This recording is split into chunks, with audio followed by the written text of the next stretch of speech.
말씀 나누죠. 비유 10번째 시간입니다. 가서 너도 이와 같이 하라. 누가복음 10장 25절에서 37절까지의 말씀 함께 봉독하겠습니다. 어떤 율법사가 일어나 예수를 시험하여 가로되 선생님 내가 무엇을 하여야 영생을 얻으리까? 예수께서 이르시되 율법에 무엇이라 기록되었으며 네가 어떻게 읽느냐? 대답하여 가로되 내 마음을 다하여 목숨을 다하며 힘을 다하며 뜻을 다하여 주 너의 하나님을 사랑하고 또한 네 이웃을 내 몸과 같이 사랑하라 하였나이다. 예수께서 이르시되 네 대답이 옳도다. 이를 행하라. 그러면 살리라 하시니 이 사람이 자기를 옳게 보이려고 예수께 여짜오되 그러면 내 이웃이 누구오니까? 예수께서 대답하여 가라사대 어떤 사람이 예루살렘에서 여리고로 내려가다가 강도를 만나매 강도들이 그 옷을 벗기고 때려 거반 죽은 것을 버리고 갔더라. 마침 한 제사장이 그 길로 내려가다가 그를 보고 피하여 지나가고 또 이와 같이 한 레위인도 그곳에 이르러 그를 보고 피하여 지나가되 어떤 사마리아인은 여행하는 중 거기 이르러 그를 보고 불쌍히 여겨 가까이 가서 기름과 포도주를 그 상처에 붓고 싸매고 자기 짐승에 태워 주막으로 데리고 가서 돌보아주고 이튿날에 데나리온 2를 내어 주막 주인에게 주며 가로되 이 사람을 돌보아주라. 부비가 더 들면 내가 돌아올 때에 갚으리라 하였으니 내 의견에는 이 세 사람 중에 누가 강도 만난 자의 이웃이 되겠느냐? 가로되 자비를 베푼 자니이다. 예수께서 이르시되 가서 너도 이와 같이 하라 하시니라. 아멘. 제가 오늘 준비한 내용을 다 할 수는 없을 것 같아서 다음 주에 제가 원고를 다 나눠드리겠습니다. 오늘은 조금 연결이 되지 않을 수도 있어요. 뚝뚝 좀 제가 잘라서 갈 것이기 때문에 그러니까 정신을 잘 차리고 잘 들어주세요. 여러분이 너무나 잘 아시는 선한 사마리아인의 비유입니다. 많은 분들이 이 비유를 선한 사마리아인처럼 이웃을 잘 섬기는 사람이 되자라는 그런 교훈으로 이해를 하고 있습니다. 그런 까닭에 병원 이름도 굿사마리탄 병원, 구호단체 이름도 굿사마리탄, 사단법인 굿사마리탄, 고아원 이름도 선한 사마리아인 고아원 등등 많은 이름들이 난무하죠. 그렇게 살겠다는 것입니다. 그러나 성경에 나오는 선한 사마리아인의 비유는 선한 이웃이 되자는 교훈을 담은 비유가 아니라 너는 선한 이웃이 될 수 없다라는 정반대의 대척점의 이야기를 하고 있는 비유입니다. 완전히 엉터리로 해석들을 하고 있는 거예요.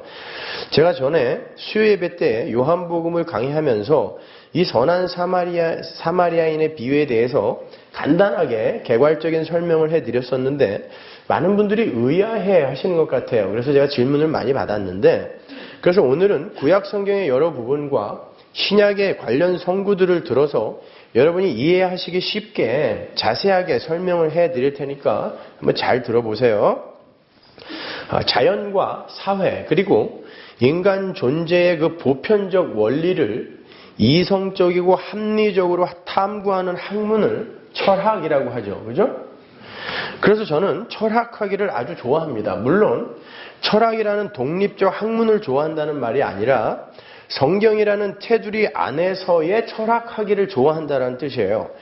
저는 철학하기를 통해서 저의 신앙과 성경의 이해에 굉장히 많은 도움을 받아요. 그건 철학이 신학의 우위에 있다고 하는, 철학이 신학을 제한한다고 하는 어떤 무식한 철학자들의 주장처럼 그런 류의 도움이 아니라 철학을 통해서 인간과 역사가 배설해 놓은 더러운 아담들의 그 궤적을, 똥덩어리 같은 아담들의 궤적을 읽어낼 수 있기 때문에 저는 철학하기를 좋아해요. 그래서 예수를 알고 십자가를 아는 이들이 철학을 제대로 하다 보면 은혜의 필연성이라는 결국에 당도하게 됩니다. 제대로 철학을 하게 되면요. 그런 연유에서 제가 신학을 연구하는 데에 철학의 도움을 많이 받고 있다라고 말씀을 드리는 거예요. 제가 요즘 시간이 날 때마다 머리 식힘의 용도로 열심히 읽고 있는 철학 서적들이 현대 사상계와 현대 철학의 최고봉이라고 해도 과언이 아닌 들레즈와 가타리의 공동 지필 서적들이에요. 읽어보신 분들이 계시겠지만요. 물론 라캉이나 칼 융 같은 중간 다리들이 있지만 제 생각에 지금 사상계의 최고봉은 들레주와 가타리가 맞아요. 여러분이 아시는 것처럼 철학과 굴뚝청소부의 그 이진경 씨나 젊은이들에게 폭발적인 인기를 얻고 있는 진중권, 이종우 같은 사상가들이나 철학자들이 들레주와 가타리의 영향을 아주 많이 받은 사람들이에요. 아니, 그대로 베끼고 있는 거예요. 그만큼 현대인들에게 미치는 그들의 영향력은 실로 대단합니다. 들레주와 가타리가 공동 집필한 책 중에 천의 고원, 천개의 고원이라는 책이 있어요. 그 책에 등장하는 아주 인상 깊은 개념이 노마디즘이라는 개념이에요. 들레주의 그 개념 하나를 설명하기 위해서 이진경 씨가 그 노마디즘이라는 1000페이지 분량의 책을 썼을 정도니까 그 내용을 제가 지금 몇 줄로 간단하게 설명한다는 건 그야말로 언어도단이에요. 그래도 오늘 설교의 이해를 돕기 위해서 간단히 설명을 하자면 노마디즘이라는 것은 노마드, 즉 유목민이라는 단어에서 나온 거예요. 노마드라는 단어가 유목민이라는 단어거든요. 그러니까 정처가 없는 유목민, 그들을 노마드라고 그래요. 정처라는 것은 내가 고착되어 있는 정착되어져 있는 어떤 점을 이야기하는 거죠. 정처. 오늘도 걷는다마는 정처 없는 이 발길에서 그 정처가 나그네의 정처가 바로 그거예요. 정처가 없어야 나그네예요. 그래서 노마디즘을 유목주의라고도 해요. 이 노마드라는 단어를 프랑스의 철학자 들레즈가 차이와 반복이라는 그의 책에서 처음 사용함으로 해서 그때부터 이 노마드가 철학 용어로 사용되기 시작했거든요. 그리고 그 천의 고운이라는 그 가타리와의 공동 저서에서 아주 자세하게 풀고 있어요. 그러니까 이런 거예요. 이 세상이 전부인 것처럼, 그래서 나는 여기에 뿌리를 박아야 된다 라고 생각하는, 이 세상이 전부인 것처럼 살아가는 인간들이 만들어 놓은 사상이나 사회나 체계, 국가 이런 것들은요 곧 정형화가 되고 고착화가 되고 코드화가 되어서 곧 단단한 틀에 갇혀버리게 돼요. 그렇게 코드화 되어버린 사상이나 사회체제는요 필연적으로 위계, 높낮이와 억압과 지배체제를 갖게 되고 거기에서 반드시 소외계층이 나오게 돼요. 위계가 생기고 지배계층이 생기게 되면 반드시 소외계층이 생기게 되어 있어요. 그러한 모순점을 발견하게 되었을 때 거기서 밖으로 튕겨져 나가는 게 노마디즘이에요. 그러니까 고착화, 고정화, 코드화, 정형화되어 있는 틀 속에서 자유로운 장으로의 탈주를 시도하는 거죠. 그게 노마디즘입니다. 그러니까 상대적으로 소외된 무리가 고정화된 그 위계 사회를 벗어나서 자신을 억압하고 제한하는 그런 폭력적인 어떤 지배자, 위 계급이 없는 자유로운 평등 사회로 나가서 그러한 사회를 이루겠다고 꿈꾸는 게 노마디즘이란 말입니다. 일전에 제가 버지니아 집회를 인도하기 위해서 비행기를 타고 가다가 비행기 안에 비치되어 있는 잡지 표지의 광고 문구에 노마드라는 단어가 쓰여 있어서 깜짝 놀랐거든요. 근데 자세히 보니까 바로 우리 한국의 기업인 삼성의 광고였어요. 대단하죠? 그들이 그 노마드라는 철학 용어를 광고 카피로 사용하고 있었어요. 아무도 못 알아듣는 노마드라는 단어를 삼성은 광고 카피로 이미 쓰고 있더란 말입니다. 그걸 보는 순간 저는 역시 삼성이라는 감탄이 절로 나왔어요. 물론 삼성이 내세우는 디지털 노마드는 들레즈의 그 노마드 사상과는 그 깊이에 있어서 거리가 좀 있는 것이었지만 그래도 당대 최고의 철학 사상을 노트북 광고에 사용하는 것을 보고 거대 자본이 철학을 점령해서 그걸 경영에 이용하고 있다는 것을 생각하면서 한편으로는 놀라움을 금치 못하면서 한편으로는 소름이 끼쳤어요. 자본은 철학과 사상을요 점령하여 경영에 사용해요. 그게 인간 세상입니다, 여러분. 어차피 철학이라는 게 인본주의의 극치인 칼 막스나 프로이드를 벗어나지 못합니다. 거기에 조금 보태거나 빼는 식의 철학에 머무르는 것이 철학이에요. 동서고금의 모든 철학이 거기서 조금 빠지거나 보태진 거예요. 그것 이상이 없어요. 차치하고 그렇게 모든 인간은 자신들의 유익과 안위를 위해서요, 자기의 번영과 안정을 위해서 탈영토화, 탈국가화, 탈고착화를 시도해요. 끊임없이 새로운 것을 추구한단 말입니다. 튕겨져 나간단 말이에요. 나의 유익을 위해. 그게 노마디즘이란 말입니다. 근데 문제는 그렇게 탈주한 무리는 또다시 고착화, 정형화, 고도화의 단계를 거치게 돼요. 그걸 재영토화라고 이야기하더라고요. 들레즈가. 맞아요. 그리고 그 안에서 또다시 그 틀을 깨고 나가는 운동이 반복적으로 발생을 하는 거예요. 그러한 노마디즘이 진보 세력이나 급진 개혁자들에게 붙들려 쓰이게 되면 어떻게 쓰이게 되겠어요? 민주화 운동, 사회 개혁, 사회 정화 운동 등으로 전개가 되는 거예요. 아무튼 노마디즘이라는 건 탈영토화, 탈국가화, 탈위계화를 향한 경향이에요. 그래서 들레즈는 인간의 역사를 탈주의 궤적이다 라고 표현을 하기도 해요. 끊임없이 인간들은 자신의 번영과 성공과 안정을 위해 계속해서 탈주를 하고 번영을 추구하는데 그게 하나의 수레바퀴의 자국처럼 궤적으로 남아있다는 거예요. 역사가 그런 탈주의 궤적이더라는 거예요. 인간들은 자신의 유익을 위해서 고정화되고 고착화되고 정형화되고 고도화된 틀에서 항상 탈주를 시도를 해요. 그래서 인간의 역사는 탈주의 궤적이에요. 그런데 성경 전도서에 보면 해 아래 새 것이 없다라는 선언이 나와요.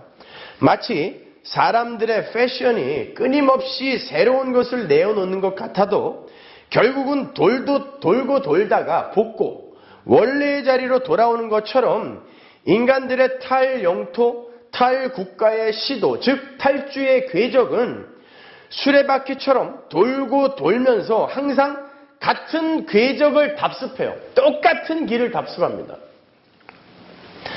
그건 인간의 삶의 목적이 나의 영광 챙기기, 나의 유익 챙기기라는 한 가지에 집중되어 있기 때문에 그래요. 그것에서 벗어난 인간은 단 한 사람도 없어요. 단 한 사람도 없어요. 그래서 그들이 내어놓은 탈주의 궤적은 항상 똑같아요. 똑같은 궤적을 돌고 돌고 돌아요. 순환합니다. 그런데 그렇게 순환하는 탈주의 궤적에서요, 완전히 탈주를 하는 이들이 있어요. 이제부터는 들레즈와 가타리의 이론이 아니라 제 이론이에요. 이제는 제가 그 사람들을 밟고 넘어설 거예요. 그 탈주의 궤적에서 완전히 탈주해버리는 인간들이 있는데 그들이 바로 성도예요. 제가 오늘 설교를 준비하면서 창세기를 읽다가 창세기 안에서 그 노마드라는 단어를 발견했어요. 똑같은 그 단어를. 하나님이 아브라함에게 찾아가셔서 그를 갈대아 우르에서 뽑아내십니다. 갈대아는 여러분이 아시다시피 바벨론의 전신이에요. 갈대아가 바벨론이에요. 그러니까 아브라함이 살던 갈대아는 요한계시록에 나오는 이 세상 나라의 상징인 바벨론이에요. 그리고 하나님의 백성이 반드시 나와야 할 애굽이기도 하고 그게 갈대아 우르가 상징하고 있는 거예요. 창세기에서 하나님이 믿음의 조상이라고 하는 아브라함에게 찾아가셔서 당신 백성의 탈영토화, 탈국가화를 직접 주도하고 계시는 거예요. 인간들이 만들어 놓은 인간들의 세상, 국가, 나라, 갈대아에서 하나님이 어떤 존재 하나를 끄집어 내버리시는 거예요. 하나님이 하나님의 백성을 노마드화 시켜버리는 것입니다. 그렇게 고착화된 영토와 국가에서 빠져나와서 텐트를 치고 생활하는 정처가 없는 유목민을 성경이 노마드라 그래요. 그러니까 아브라함은 노마드였던 거예요. 그런데 그렇게 시작된 구약의 역사가 어디에서 마무리됩니까? 참 재밌어요. 바벨론에서 마무리됩니다. 바벨론 포로로 구약이 끝나요. 하나님은 바벨론에서 건져냈는데 인간들이 다시 바벨론으로 기어 들어가는 것입니다. 그게 인류의 역사입니다. 모든 타락한 인류의 역사. 그래서 봐라, 너희들은 어차피 바벨론으로 기어 들어갈 존재니까 내가 하겠다 하고 예수가 오시는 거예요.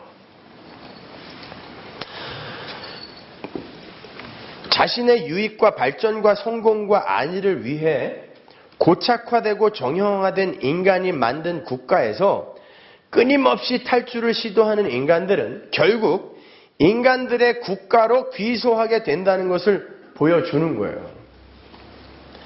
기복주의나 신비주의 속에서 막 헤매던 분들이 우리 교회에 찾아와요. 말씀을 듣고. 야, 이게 진짜 복음이죠. 이제 저는 비로소 자유를 느끼게 됐네요. 그런데 어느 날 보면 여전히 그리로 돌아가 있는 모습을 제가 봐요. 그 매력에서 못 벗어나는 것입니다. 인간은 바벨론에서 끌어내봐야 가만 놔두면 다시 바벨론으로 돌아가게 돼 있어요. 갈대우로 돌아가게 되어 있습니다. 그러니까 간단하게 정리를 하면 이런 거예요. 말씀드린 대로 스스로가 신이 되어서 하나님처럼 살고자 하는 인간들은요, 반드시 스스로 거주의 경계를 긋고 자신의 세력을 국가화, 영토화 시키는 과정을 겪게 돼요. 그래서 만들어진 게 국가예요. 나라예요. 하나님은 그 세상 나라에서 건져내는 거예요. 어디로? 하나님 나라로. 바벨론으로 돌아가면 안 돼요. 하나님 나라로 들어가야 되는 거예요. 그 과정 속에서 그런데 인간들은 자신의 세력을 국가화, 영토화 시키는 데 몰입을 하죠.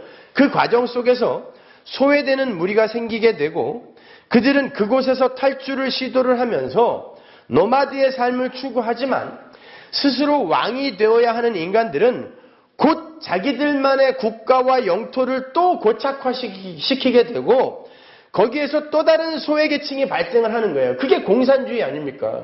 계급을 없애자고 했는데 김정일이 왕이 돼 있어요. 계급 투쟁에 의해서 공산주의가 됐는데 김정일이 또 왕이 돼 있어요. 그거란 말입니다.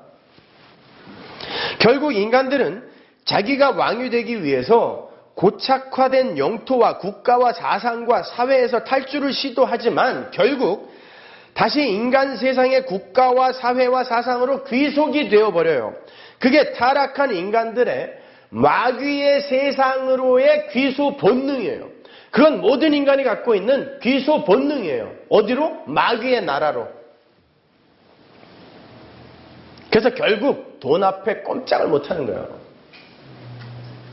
서문화교회 교인들조차도. 그걸 어려운 말로 재영토화라고 하는 거예요. 그래서 구약이 갈대아에서 나오는 것을 시작으로 해서 바벨론으로 다시 기어 들어가는 그림으로 끝이 나는 거예요. 타락한 모든 인간의 현실이 그러한 것입니다. 그러니까 엄밀히 말해서 인간이 돌아가려 하는 세상 국가는 바로 나라는 나라예요. 나 자신이라는 국가. 그게 제거되지 않는 한 모든 인간은 항상 바벨론으로 돌아갈 수밖에 없어요. 그게 나거든요. 내 옛사람. 그게 국가예요. 인간이 고착화하고 정형화하고 코드화해버리는 나라는 국가. 그리로 돌아가는 거예요. 그런데 그러한 무리들 중에서 하나님의 편애를 받는 이들이 있어요. 그들은 하나님에 의해서 진짜 노마드가 됩니다. 그들은 이 땅의 나라에서 정착을 할 수가 없어요. 백마를 타고 철장을 드신 하나님께서 그들을 태운 말들의 채찍을 내려치시면서 이 세상의 장막을 칠 수 없게 만들어버려요. 정신이 없게 만들어버려요. 그래서 그들은 절대 자기 자신이라는 나라로 돌아갈 수가 없습니다. 성도는 예수를 믿는 순간부터 옛사람이라는 자기 속의 나라가 하나님에 의해 그분의 은혜에 의해 계속 파괴가 되어버려요. 그걸 자기 부인이라고 하는 거예요. 그래서 성도들은 돌아갈 나라를 계속해서 상실해가는 경험을 해요. 그걸 고난이라고 합니다. 그 과정을 신앙생활이라고 불러요. 그래서 갈대아 우르에서 뽑혀 나온 하나님의 백성들은 갈대아 우르를 나선 아브라함이 다시 갈대아 우르로 하란에서 문기적거리고 있을지언정 갈대아 우르로 못 돌아가는 것처럼 또다시 바벨론으로 돌아갈 수가 없어요. 예수를 믿는 순간부터 나라는 이기적 나라는 이기적 국가는 계속 부인이 되고 부정이 되는 과정을 겪다가 결국에는 완전히 멸망을 해버린단 말입니다. 그게 옛사람의 소멸이에요. 애굽에서 뽑혀나온 이스라엘 뒤를 홍해가 닫아버린 게 바로 그 이야기인 거예요. 못 들어가게 하는 거예요. 못 돌아가게. 헤엄쳐서 갈 거리가 안 돼요. 40몇 마일이 되기 때문에 닫아버리는 거예요. 열어줬다가 건너갔더니 확 닫아버려요. 왜? 못 돌아가게. 여러분은 못 돌아가야 돼요. 여러분이 거기서 나와서 다시 돈과 명예, 세상의 인기, 그리로 돌아간다면 여러분 홍해 건넌 사람 아니에요.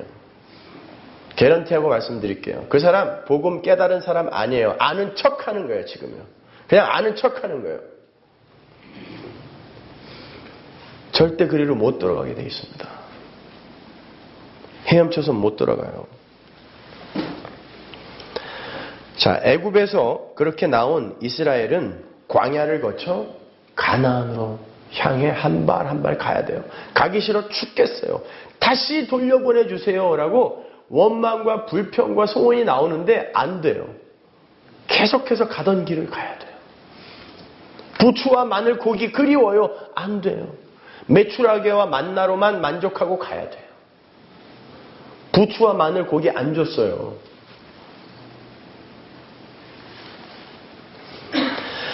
그들이 광야 같은 이 땅에서 나그네요 이방인으로 사는 정처 없는 노마드가 되는 것입니다. 그래서 여러분은 이 땅에서 외로워야 돼요. 근데 너무 외롭지 않아. 너무 잘 살아. 세상과 너무 친하게 잘 살고 있어요. 천만의 말씀입니다. 그런 기독교는 없어요. 진정한 노마드는 자신이 뛰쳐나온 고착화되고 코드화된 그 틀에서 마음까지 거둬들이게 되어 있어요. 그게 노마드예요. 마음이 거기 가 있으면 그 사람 떠난 거 아니에요. 몸만 떠난 거예요. 그러니까 제 견해로는 탈영토, 탈국가를 시도한 자가 또다시 재영토화 작업에 몰입하게 되는 것을 진정한 노마디즘이라고 할 수 없다라는 거예요. 그게 철학의 한계입니다. 그건 세상에 고착화된 정착민이 잠시 출장을 가거나 이사를 갈 때의 움직임일 뿐이에요. 마음은 거기 있어요. 그 정처에 있다니까요. 경처가 없어야 되는데 정처가 있어요. 그리고는 잠시 출장 갔다 와요. 그리고는 자기가 나그네래. 이방인이래요. 천만의 말씀, 순사기꾼들인 거예요. 그래서 들레즈가 그걸 선과 점의 개념으로 잘 설명하는데요. 여러분 정착민은요. 인생이 이 세상에 정착이 되어야 되기 때문에 자기 인생에 다가오는 수많은 점들이 있죠. 사건들, 상황들, 경험들 이런 점들을 이 점들에 자기가 왔다 갔다 하는 그러한 움직임을 종속시켜요. 그래서 그 정처가 이 땅에 있는 세상 사람들은요. 움직이기는 해요. 나그네처럼 왔다 갔다 흉내는 내는데 결국 그들의 움직이는 선은 자기들의 정처에 종속이 되는 거예요. 그러나 진짜 노마드들, 하나님의 백성들은 갈대아 우르에서 출발하여 모리아로 가야 돼요. 그래서 하나의 선으로 그의 인생이 쭉 연결이 되는데 그 선에 자기들이 인생 동안에 겪게 되는 점들이 있어요. 사건들, 현실들, 상황들 이런 점들이 있거든요. 하나님의 백성들, 진짜 노마드, 진짜 유목민들은 이 선에 관심이 있기 때문에 어디서 나와서 난 어디로 간다라는 이 선에 진짜 그 유목 생활에 관심이 있기 때문에 이 점들에는 관심이 없어요. 그래서 이 점들이 진짜 유목민은 이 점들이 나의 현실과 나의 상황들이 이 선에 종속이 돼요. 그래서 그 사람들은 이 세상에서 겪는 내 현실이나 내가 겪는 사건들이 이 선의 종속이 되기 때문에 여기에 별로 관심이 없는 거예요. 그러나 정처가 이 땅에 있는 이들은 쇼하는 인간들 있잖아요. 나는 나그네예요, 이방인이에요 하면서 마음은 여전히 이 땅에 있는 이들은 그 점들이 그 사람들의 가치예요.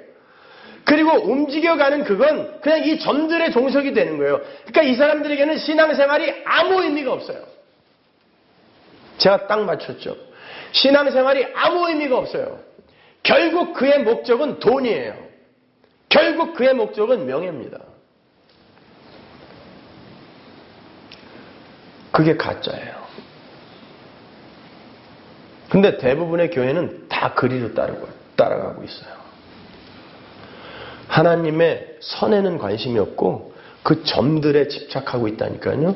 그래놓고 나그네래요. 무슨 나그네가 그런 나그네가 있습니까? 잠시 출장 중인 거예요. 그건요. 이사 가는 중이에요. 또 다른 정처로. 그게 인간 세상의 노마디즘입니다, 여러분. 자, 그러한 진짜 노마드의 전형이 아브라함이에요. 아브라함은 바벨론에서 끌려 나온 후에 모리아산이라는 목적지를 향해 끊임없이 흘러야 돼요. 그게 노마드예요. 그 하나님의 노마드가 모리아산으로 가는 여정 동안에 수많은 사건과 사고들이 있었어요. 그에게도 현실이라는 것이 있었단 말입니다. 그러나 그 모든 것들은 아브라함의 모리아산을 위해 도구요 방법으로 잠시 쓰였던 거예요. 우리는 아브라함의 삶을 평면에 놓고 딱 볼 수 있죠. 그죠? 성경에 다 기록되어 있으니까. 그가 어디에서 어디로 갔어요? 갈대아 우르에서 모리아로 간단 말입니다. 그 중간의 일들이 여러분에게 무슨 의미가 있어요? 별 관심 없죠? 거기에 대해서. 아브라함이 모리아산에 서서 아들의 심장에 칼을 꽂았다라는 게 중요한 거예요. 하나님은 그를 그리로 데려가기 위해 수많은 사건과 사고들을 막 허락하셨어요. 근데 아브라함은 그런 갈대아 우르에서 모리아라는 큰 선 안에 그 점들이 그에게 다가온 점들이 그냥 그 선에 종속되어 있다는 것을 알았기 때문에 그 점에다가 아무런 가치 부여를 하지 않을 수 있었던 거예요. 그게 하나님의 백성입니다.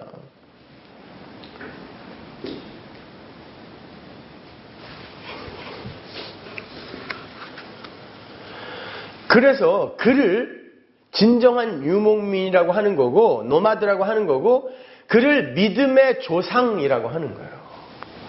믿음을 가진 모든 인간이 그렇게 살아야 된다는 거예요. 하나님의 계획인 그 선 안에 자기의 현실이라는 점들을 종속시키면서 사는 거예요.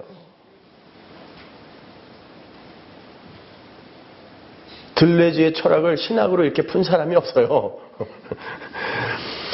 여러분, 믿음의 조상이라는 말은 믿음에 의해서 하나님의 백성으로 완성이 되는 사람의 표본이란 뜻이에요. 아브라함은 갈대아 우르에 사는 정말 형편없는 우상 장사꾼이었어요. 그 시대에 가장 형편없는 사람이었다는 뜻이에요. 우상을 섬기는 정도가 아니라 우상 장사였다니까요. 그에게서 우상들이 쏟아져 나온 거예요. 하나님이 욥 찾아갔으면 어떡할 뻔했어요. 그 당시에 아브라함과 동시대 사람인 욥. 큰일 나는 거예요, 우리는요. 그가 믿음이 조상이 됐으면 우리는 큰일 나는 거예요. 아브라함을 찾아가십니다. 그리고는 그를 끌어내는 거예요. 그 형편없는 아브라함에게 아버지의 언약이 떨어져요. 하나님의 언약이 떨어져요. 하나님의 언약은 다른 말로 하나님의 믿음이라고도 해요. 하나님의 믿음. 그걸 객관적 믿음이라고도 하는데 예를 들어서 아빠가 아이에게 아빠는 너를 믿는다 라고 했을 때 아빠의 그 믿음 안에는요. 기대와 소원이 들어있죠. 아빠는 널 믿는다. 조가 PGA에서 우승할 걸 믿는다. 자, 아빠가 믿었어요. 거기에는 기대와 소원이 들어가 있는 거예요. 그런데 그 아빠는 무엇이든지 이룰 수 있는 전지전능한 아빠예요. 그때 그 아빠의 믿음은 아이를 반드시 자신의 기대와 소원대로 완성시켜내고야 말아요. 왜? 그게 아빠의 소원이니까. 그걸 아버지 하나님의 믿음이라고 하는 거예요. 하나님의 계획, 기대, 소원, 그게 하나님의 믿음이에요. 원래 믿음은 그것밖에 없어요. 그 믿음이 우리를 끌고 가는 거예요. 거기에서 우리의 주관적 믿음이 나왔다 들어갔다 나왔다 들어갔다 하는 거예요. 늘 믿음이 발휘되지 않잖아요. 그죠? 그러니까 내 믿음은 없는 거예요. 엄밀히 말하면 하나님 아버지의 믿음이 나를 끌고 가는 거예요. 그걸 확신하는 자가 구원에 확신이 있다고 하는 거예요. 그러니까 그 아버지의 믿음은 난 널 믿는다라는 아버지의 믿음은 아버지의 언약, 약속을 함의하고 있는 거죠. 난 널 이렇게 만들고 말 거야 라는, 그렇죠? 그래서 하나님의 믿음을 하나님의 언약이라고도 하는 거예요. 그리고 그걸 하나님의 작정이라고도 하고 하나님의 계획이라고도 하는 거고, 그렇게 형편없는 아브라함에게 아버지의 믿음, 아버지의 언약이 떨어지자 그가 정들었던 갈대아 우루, 자기 자신이 가장 행복하게 살 수 있다라고 믿었던 거기, 4,000년 전에 수세식 화장실이 있었던 거기, 그 갈대아 우루에서 그가 뽑혀 나오는 거예요. 어디로? 화장실 갈 때마다 땅을 파야 하는 광야로. 수세식 화장실에서 화장실 갈 때마다 삽을 들고 가야 하는 광야로 뽑혀 나오는 게 신앙생활입니다. 인정하고 싶지 않죠? 그러면 빨리 절로 가라니까요. 달마사로. 거기는 여러분이 원하는 거 해줘요. 그렇게 이 세상 국가, 자기 자신이라는 자라는 국가에서 빠져나와서 아버지가 정해놓은 목적지로 정처 없이 길을 떠나는 거예요. 장막을 쳐, 그럼 치고, 떠나, 그럼 떠나는 거예요. 마치 이스라엘 광야에서 구름 기둥이 딱 성막 위에 있으면 멈췄다가 움직이면 가고 하는, 그렇게. 그게 장막 인생이에요. 노마드의 인생입니다. 그렇게 믿음의 백성들과 세상 사람들의 탈영토화, 탈국가화의 과정은 비슷해 보일 수도 있어요. 둘 다 고착화되고 정형화되고 코드화된 곳에서 탈주를 시도하죠. 그러나 그 내용은 완전히 달라요. 한쪽은 자기 자신의 왕됨을 위해서 끊임없이 더 나은 번영과 발전된 자아를 추구하면서 평화와 번영과 성공과 안정의 노마디즘을 추구하지만, 다른 한쪽은 하나님에 의해 끌려 나가서 세상의 나그네와 이방인이 되는 진짜 노마드가 되는 거예요. 완전히 다른 노마드죠. 전자는 그렇게 끊임없는 스스로의 자아 챙기기 작업을 거치면서 또다시 자아라는 세상의 고착화된 틀 속으로 회귀를 하게 되지만, 다른 한쪽은 자신이 돌아가고자 하는 자아라는 옛사람으로 향하는 길을 하나님께서 막아버리심으로 참혹한 자기 부인의 과정을 겪게 돼요. 아주 참혹한. 이 세상에서 진짜 나그네, 진짜 이방인으로 새로운 신분을 갖게 되는 거예요. 진짜 노마드가 되는 거예요. 입에 발린 유목민이 아니라 진짜 나그네가 된다니까요. 내 정처를 하나님이 파괴해버려요. 원자탄을 폭파시켜서, 떨어뜨려서. 돌아갈 곳이 없어요. 그래서 여러분의 인생이 이렇게 이력편주 같은 거예요. 폭풍 속의 이력편주.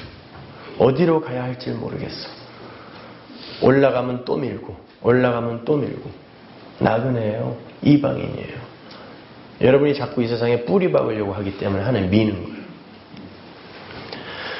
자, 그게 성경에 나오는 노마드고 하나님 백성들의 노마디즘입니다. 그렇게 하나님의 믿음은 하나님의 백성을 이끌어서 결국에는 자신을 완전히 죽이는 절대 순종의 자리에 세우세요. 그 자리가 바로 모리아산의 아브라함의 자리예요. 자신의 세상 왕노릇을 위해서 우상까지 만들어 팔았던 아브라함이 결국 모리아산에서 100세에 낳은 아들, 40세에만 낳아도 그 아들은 내 신이에요. 근데 100세에 낳았다고 생각해 보세요. 손주들 있으시죠, 여기? 그 손주들이 어때요? 주머니에다 넣고 다니고 싶으시죠, 아주? 상상을 초월한대요. 할아버지, 할머니의 손주에 대한 사랑을요. 근데 100세의 아들을 낳았어요. 그건 자기의 심장보다 더 귀한 심장을 갖고 있는 어떤 존재라는 뜻이에요. 그 심장에 칼을 꽂는 것입니다. 그건 그 자아가 죽는 거예요. 아브라함이 죽는 겁니다. 그 자리에서. 그게 자기라는 국가에서 빠져나오는 노마드의 결국이에요. 우리는 그 자리로 가는 것입니다, 여러분. 나에 대한 신뢰를 완전히 내려놓는 거예요. 뭔가 괜찮은 사람으로 업그레이드 되어지는 게 아니라 내가 완전히 죽어버리고 죽은 흙이 되어버리고 그걸 하나님 앞에 인정하고 하나님 마음대로 하세요. 이걸로 요강을 만들던 밥그릇을 만들던 마음대로 하세요. 나는 흙입니다.로 내려가는 거예요. 그게 순종이에요. 그게 하나님 절대 의존의 자리인 것입니다. 성도는 그 자리로 내려가는 거예요, 여러분. 절대 성도는 이 세상의 가치와 행복과 쾌락을 소유하고 쌓는 자리로 못 간단 말입니다. 그런데 그러한 아브라함의 신앙 여정은 순전히 하나님의 주권과 하나님의 믿음, 하나님의 은혜의 왕노릇에 의해 주도된 거잖아요. 아브라함은 실수와 실패와 미성숙과 어리석음을 폭로당하면서 그저 하나님께서 이끄시는 대로 쫓아갔더니 모리아산에 서 있었어요, 자기가. 그가 뭘 열심히 노력해서 된 게 아니라 하나님이 끌고 가는 그 길을 쭉 선으로 쫓아갔더니 많은 점들을 거치면서 그 점들이, 선에 종속되어 있는 점들이 그를 모리아산으로 몰고 가더라는 것입니다. 그게 성도의 인생이어야 돼요. 그러니까 아브라함의 모리아산은 하나님의 믿음이 만들어낸 열매인 거죠. 아브라함이 한 게 없잖아요. 그래서 그가 믿음의 조상이거든요. 그러한 하나님 측에서의 열심을 알기 쉬운 그림으로 그려놓은 게 모리아산의 여호와 일의 사건인 거예요. 자기를 죽일 나무를 메고 이삭이 자기를 불태울 번제할 나무를 짊어지고 올라갔잖아요. 이삭이. 자기를 죽일 나무를 짊어지고 산을 오르는 한 청년이 있어요. 누가 떠오르시죠? 자기를 죽일 나무를 짊어지고 산을 오르는 한 청년이 있단 말입니다. 자기를 번제물로 드리겠다는 아버지의 말에 충분히 이 잔을 내게서 옮겨주세요 라는 거부의 의사를 표현할 수 있는 그런 나이의 청년이었어요. 아브라함은 완전히 꼬부랑 할아버지였단 말입니다. 밀어버리고 도망가면 돼요. 이삭의 뜻이 그걸로 결정이 되었다면. 근데 이 잔을 내게서 옮기시옵소서가 이삭의 마음이었지만 이삭은 그래도 아버지의 뜻대로 하옵소서라고 아버지의 오라를 받았단 말입니다. 그게 예수인 거예요. 그 예수의 심장에 아버지가 칼을 꽂은 게 십자가입니다. 그런데 이삭은 살아났잖아요. 왜? 어린 양 때문에. 하나님이 준비한 어린 양 때문에. 그렇다면 보세요. 아브라함이 거기서 지금 진짜 구원을 받게 되는 건데 아브라함이 어떤 경로를 통해 구원을 받는 거예요? 이삭으로 상징된 어린 양으로 상징된 예수의 행함에 의해 이삭에게 접붙임을 받아 아브라함, 믿음의 조상, 교회의 대표인 아브라함이 구원을 받는 거예요. 그러면 모리아산에서의 그 야고보가 이야기한 행함이 있는 믿음, 아브라함을 봐라, 그가 행했잖냐 라고 모리아산의 이야기를 예로 들었을 때 거기에서의 그 행함의 1차적 주체가 누구냔 말이에요. 하나님이란 말입니다. 이해가 가세요? 이거 이해하는 목사들이 없어요. 그러니까 전부 착하게 잘 살자요. 행함이 있어야 그게 진짜 믿음이야. 그 행함이 다 착한 일이에요. 인간의 선악의 판단을 기준으로 해서 내놓는 착한 일. 그게 행함이 있는 믿음이래요. 야고보는 그 이야기 하는 게 아니에요. 이삭이라는 존재에 의해, 약속의 후손에 의해 이 우상의 희생의, 이 이삭의 희생의 접붙임을 받아 살게 되는 아브라함의 이야기, 그게 행함인 거예요. 그런 행함이 없는 믿음은 가짜다라는 거예요. 이해가 가세요? 그렇게 이해하고 야고보서를 다시 읽어보세요. 여러분 여태까지 성경을 헛보신 거예요. 야고보서 잘 보시면 그 안에 예수님의 산상수훈이 조금 다른 표현으로 다 들어가 있어요. 온 율법을 지키다가 하나 거치면 다 어긴 거다. 이게 뭐예요? 나는 율법을 완전케 하러 왔다죠. 비방하지 마라, 혀를 제어하라, 비판하지 말라. 성결, 온유, 화평 다 나와요. 그런데 예수 그리스도의 산상수훈은 예수님이 다 대접하신 거야. 황금률. 우리를 먼저 대접하신 거야. 율법을 온전케 하신 그분이 우리를 먼저 대접하신 거야. 그래서 우리에게 믿음이라는 대접을 끌어내신 거야 라고 이해하면서, 그것도 불과 2주 전에 이해한 거죠. 그러면서 야고보서의 그 산상수훈의 내용은 다 우리가 해야 할 것으로 오해하는 거예요. 예수가 하신 일이 이건데 너희들 어떡할 거야? 라고 물으시는 거예요. 이거 하나하나 다 내놓지 못하면 니네 행함 없는 믿음으로 간주해서 다 죽여버릴 거야가 아니에요. 그러면 거기에다가 100개 중에 99개 지키고 하나 못 지키면 다 못 지키는 거야? 이 말 넣으면 안 되죠. 어떻게 그걸 행해요? 누가? 어느 누가? 아무도 못한단 말입니다. 그거는. 그게 예수가 한 거란 말이에요.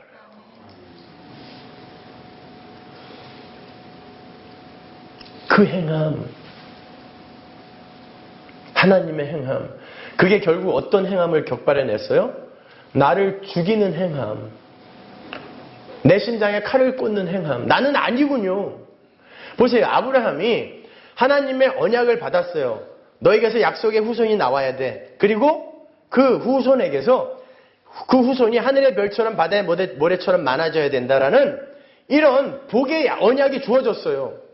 근데 자기가 죽을 판이 돼. 죽을 상황이 닥쳤어요. 애굽으로 내려가, 그랄로 내려가. 사람들이 마누라 때문에 나를 죽일 수도 있어. 그러면 하나님의 언약이 실패가 되잖아요. 그 언약에 아브라함이 지 열심과 지 지혜로 뛰어드는 거예요. 마누라 팔아서라도 하나님의 언약은 내가 기필코 성취시켜내야지. 얼마나 기특한 생각이에요. 그죠? 그걸 죄라고 지적하는 것입니다. 나중에는 분명히 이 이삭의 심장에 칼을 꽂으면 하나님의 언약이 실패가 돼요. 근데 아브라함이 배웠어요. 하나님의 믿음에 의해. 하나님은 당신의 약속은 당신이 스스로 지켜내시는구나. 그러니까 얘를 죽여도 하나님의 약속은 하나님이 지켜내시겠구나. 그게 구원이거든요. 하나님 나라의 완성이에요. 그러니까 그때 죽이는 거예요. 칼을 들어버리는 것입니다. 그러니까 결국 뭐예요? 완전히 거꾸로 하는 거죠. 아브라함은 모리아산 이전에는 자기가 자기의 행함과 착함과 지혜로 하나님을 도우려고 했어요. 하나님의 언약 성취에 자기가 뛰어들려 했는데 모리아산에서는 하나님 나는 이제 할 수 있는 게 아무것도 없군요. 내가 갖고 있는 선악의 판단 기준에 의하면 얘가 죽으면 안 되는데 하나님이 알아서 하실 거니까 저는 이제 제 행위, 제 지혜 다 포기하고 하나님이 죽이라고 하니까 죽일게요 하고 나를 포기하는 거예요. 나를 의지하고 있던 내 지혜, 내 꾀, 나에 대한 신뢰를 죽여버리는 거예요. 완전히 반대죠. 그죠? 내 행위가 죽는 거예요. 모리아산에서. 그 행함을 만들어내는 믿음이 진짜 믿음이라는 뜻입니다.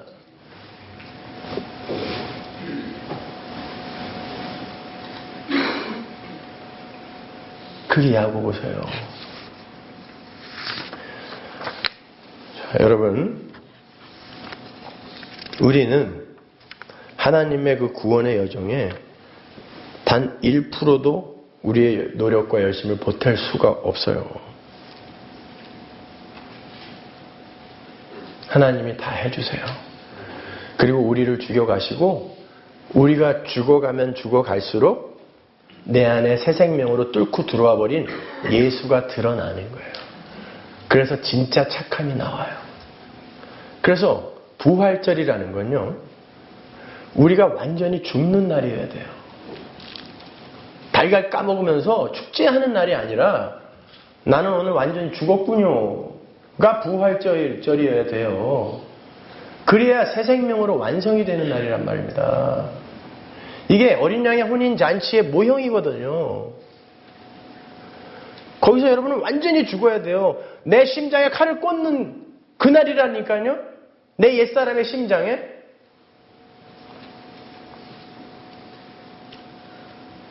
근데 부활주일 특별 헌금은 뭐예요 도대체? 조의금이에요? 순엉터리 같은 인간들. 그래놓고 복 받겠다는 거죠. 절기 지켰고 헌금 많이 했으니까 복 받겠다는 거죠. 이렇게 해서 또 대목을 하나 놓치네요, 우리 교회는. 그래서 그 야고보서의 아브라함의 이야기 바로 밑에 라합의 이야기가 붙어 있는 거예요. 행함이 있는 믿음의 증인으로 두 사람이 딱 나오는데 아브라함과 라합이에요. 그 사람들이 무슨 착한 일을 했습니까? 마누라 2번씩 팔아먹고 아들의 심장에 칼꽂이를 했던 게 착한 일입니까? 그게 행함이에요? 지 살겠다고 자기 나라 팔아먹는 게 착한 일입니까? 그게 행함이에요? 근데 왜 행함이 있는 믿음의 그 행함에 아브라함과 라합이 들어가냐고요. 그걸 설명해 드리기 위해 제가 아브라함의 이야기를 노마드부터 시작해서 지금까지 설명해 드린 거예요. 그건 하나님의 행함이란 말입니다. 라합의 이야기 마찬가지예요. 기생 라합은 애굽이 하나님에 의해 완전히 박살나고 거기에서 하나님의 백성이 끌려 나왔을 때에 그때부터 이 여자가 창녀가 당시에 사람 취급도 못 받던 창녀가 하나님을 두려워하고 있었어요. 그런데 기다리고 있었어요. 그게 어떻게 가능해요? 자기가 속한 나라를 멸망시키러 오시는 거예요, 지금. 그런데 그 나라를 기다리고 있는 한 여자가 있어요. 창녀예요. 그리고는 그 하나님이 자기가 속한 그 나라를 멸망시키는 게 당연하다고 여겨요. 그래서 그분이 보낸 하나님의 사자를 숨겨주는 거예요. 빨리 멸망시키세요. 그리고 나는 당신이 섬기는 그 하나님의 나라로 편입시켜주세요. 이게 살려주세요예요. 나는 이 땅에 대해서 죽을 거예요. 자기가 속한 나라를 하나님께 팔아먹어버리는 거예요. 여러분의 돈, 명예, 인기에 대한 마음을 하나님께 팔아먹어버리는 거예요. 노마드가 되어버리는 것입니다. 그리고는 그분의 나라로 나를 편입시켜버리는 것입니다. 자기를 죽이러 오는 하나님의 그 진노를 기다리는 한 인간이 있었어요. 예수입니다. 예수는 하나님이 죽인 거예요. 창세전에 너 내려가서 죽어. 내가 죽일 거야. 십자가에서 죽일 거야. 내려가. 그 하나님을 기다리는 한 인간이 있었어요. 그리고는 모든 이 하나님의 백성들의 대표로 자기가 이 세상 나라에 대해서 죽어버려요. 이 나라를 아주 기각시켜버려요. 부정해버려요. 그리고는 하나님 나라로 먼저 가버렸어요. 라합이 가나안에 가장 먼저 들어간 사람이란 말입니다. 하나님 나라로 가장 먼저 편입된 사람이 라합이에요. 그 창녀 라합에게 이스라엘의 운명이 달려있어요. 이 여자가 신고하면 죽는 거예요. 이 창녀 라합에게 이스라엘 광야에서 문제만 일으켰던 라합이 접붙임을 받아 살아나는 행함, 예수의 행함, 그 행함이 있는 믿음이 진짜 믿음이라는 것입니다. 그리고 결국 라합은 자기가 속한 세상에 대해서 죽어버리는 거예요. 아브라함이 이삭의 가슴에 칼을 꽂은 것처럼 나라는 자라는 국가에 대해 죽어버리는 것입니다. 그게 행함인 거예요.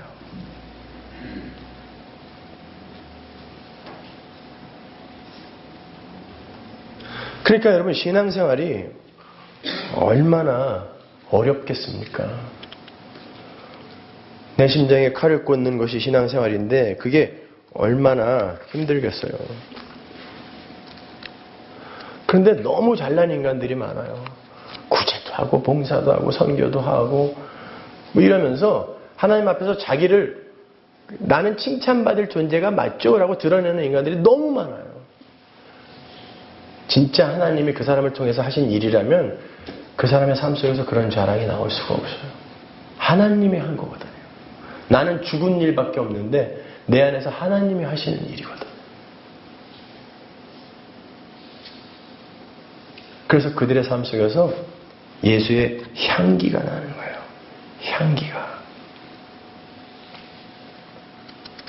그러니까 아브라함이나 라합의 행함은 도덕이나 윤리의 행함이 아니란 말이에요, 여러분.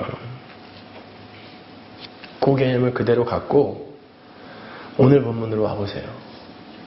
자, 기가 막히다는 표정을 지으시네요. 이제부터 시작이란 말인가? 아니, 이거는 수요일날 수요 예배 때 한번 했으니까 간단하게 제가 설명해드리고 말을 거예요. 어떤 율법사가 와서 영생을 어떻게 얻습니까? 라고 물어요. 예수님이 말씀하십니다.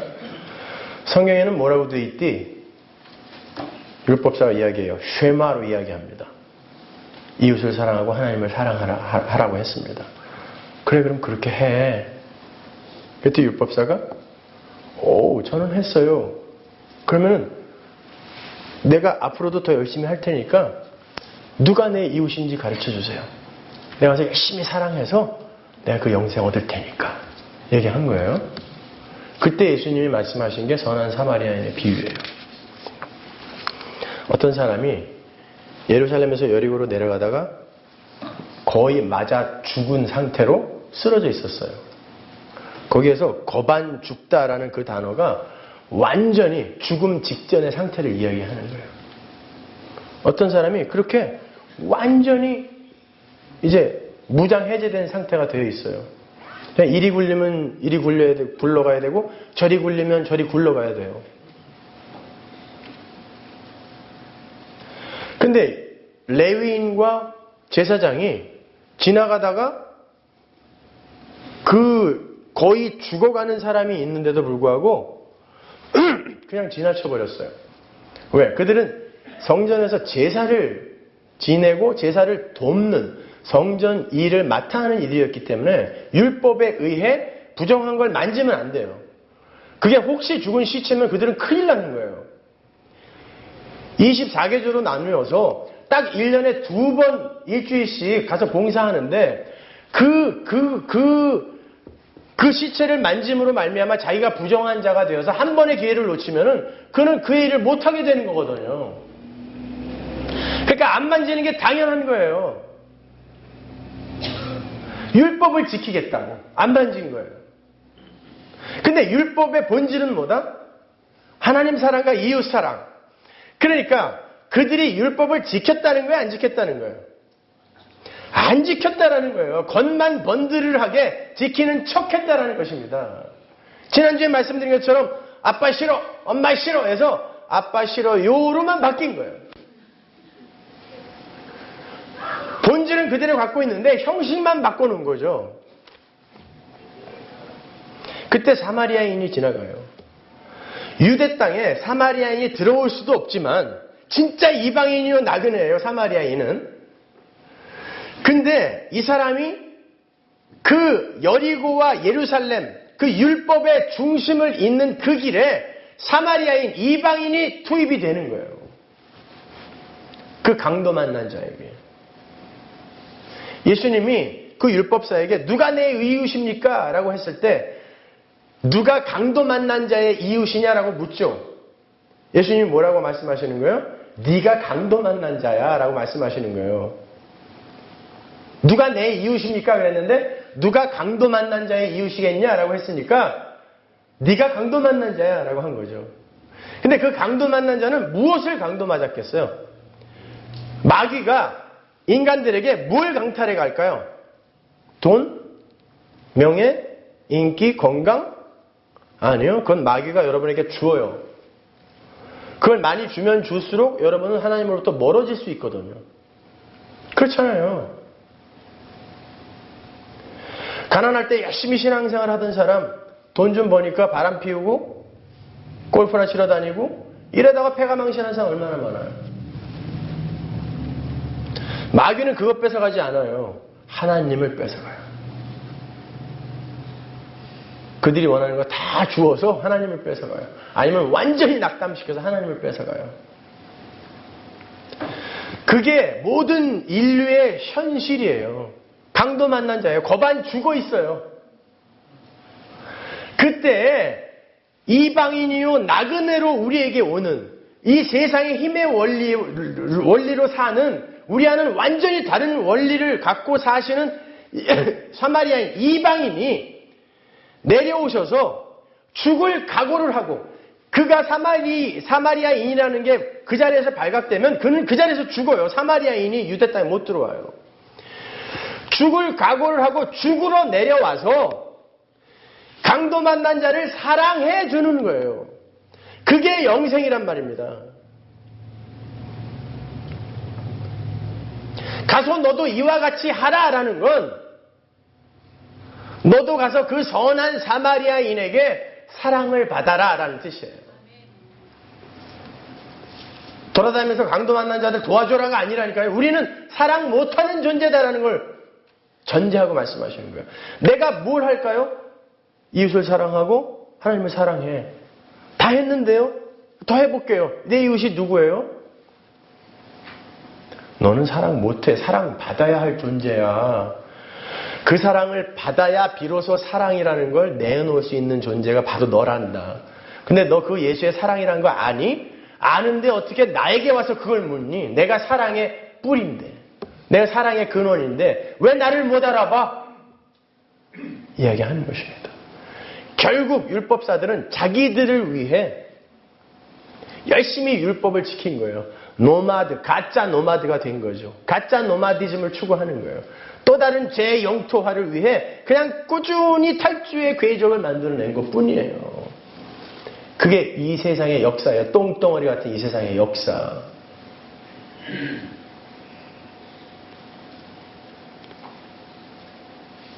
그러면 여러분 한번 생각해 보세요. 만약에 이 강도 만난 자가 이 사마리아인이 자기를 도와주러 왔을 때 기운이 조금이라도 남아있었다면 그 사마리아인의 도움을 받았겠어요? 안 받습니다. 엉금엉금 길 힘이라도 있으면 절대 사마리아인의 도움 안 받아요. 개 취급도 안 했던 사람인데요. 근데 어떻게 해서 사마리아인의 도움을 받게 됐어요? 거반 죽었어요. 움직일 수가 없는 거예요. 굴리면 굴러야 돼. 부축하면 그냥 거기에 의지해서 가야 돼요. 그 상태가 되어야 하나님의 사랑이 부어져요. 그래서 여러분이 구원을 받고도 거반 죽는 상태로 끌려가는 거예요. 안 죽었거든요. 다 살아있어. 시퍼렇게. 펄떡펄떡 뛰고 있으니까 사마리아인이 와서 야, 섬겨야 돼. 용서해줘야 돼. 자기 부인해야 돼. 너는 아니야. 죽은 흙이야. 그러니까 내가 왜 아니야. 확 그냥 뭐 이러니까 어떻게 해야 돼요? 도와주려면 죽여야 되는 거예요. 거반 죽여야 되는 거예요. 그러니까 여러분의 인생이 반 죽는 인생인 거예요, 지금. 그러니까 죽고 가는 거예요. 죽어가는 거예요, 지금. 그걸 신앙생활이라고 그래요. 누가 예수 믿으면 건강해지고, 누가 예수 믿으면 잘되고, 누가 예수 믿으면 성공한다 그래요. 천만의 말씀이에요. 마태복음 19장에도 똑같은 인간이 나오죠. 부자 청년. 어떻게 해야 내가 영생을 얻습니까? 똑같이 물어봐요. 율법 지켜. 다 지켰는데요? 진짜? 그러면 네가 갖고 있는 소유를 다 팔아서 가난한 사람들에게 나눠줘. 이게 뭐예요? 이웃 사랑이잖아요. 그랬더니 생각 좀 해보고요. 그러더니 그건 안 되겠네요 하고 가버렸어요. 보세요. 10계명에 계명을 다 지켰다고 하는 그 청년이 무슨 계명을 지켰다는 거예요? 10계명의 첫째 계명이 뭐죠? 하나님 이외에 우상을 섬기지 말라예요. 예수님이 지금 율법을 다 지켰다고 하고 있는 그 청년에게 10계명의 첫째 계명을 들이밀고 있는 거예요. 맘모나스, 맘몬, 신의 이름이거든요. 돈이에요. 재물과 하나님 둘을 딱 들이밀면서 하나님 택할래, 맘몬 택할래. 하나님 택할 거면은 이거 다 가난한 사람한테 줘버려. 하나님을 택한 자들에게서 나오는 하나님을 사랑하는 자들에게서 나오는 이웃 사랑인 거예요, 그게. 그랬더니 그건 안 되겠는데요? 너는 십계명의 첫째 계명도 못 지키고 있잖아. 그리고 율법의 본질이 하나님 사랑과 이웃 사랑이야. 근데 네 삶 속에서 그게 지금 나오고 있니? 한번 봐라. 안 되잖아요. 가는 그 청년 뒤에다 대고 예수님이 뭐라 그럽니까? 사람으로는 할 수 없으나 하나님을 하신다. 하나님의 행함에 의해 구원을 받아야 되는 거예요. 그게 영생입니다. 그게 야고보서에서의 행함이 있는 믿음인 거예요. 근데 그 행함을 할 수 있는 존재가 아무도 없기 때문에 예수가 우리의 삶에 가입하셔서 철장으로 두들겨 패며 반 죽여놓고 있는 거예요. 그리고는 내 사랑을 받아라. 그 사랑을 기다리는 자가 성도예요. 그게 잘 안 될 때 눈물 흘리며 기도하는 자가 성도예요. 그러니까 우리의 기도의 내용은 전부 뭐여야 돼요? 죽여주세요.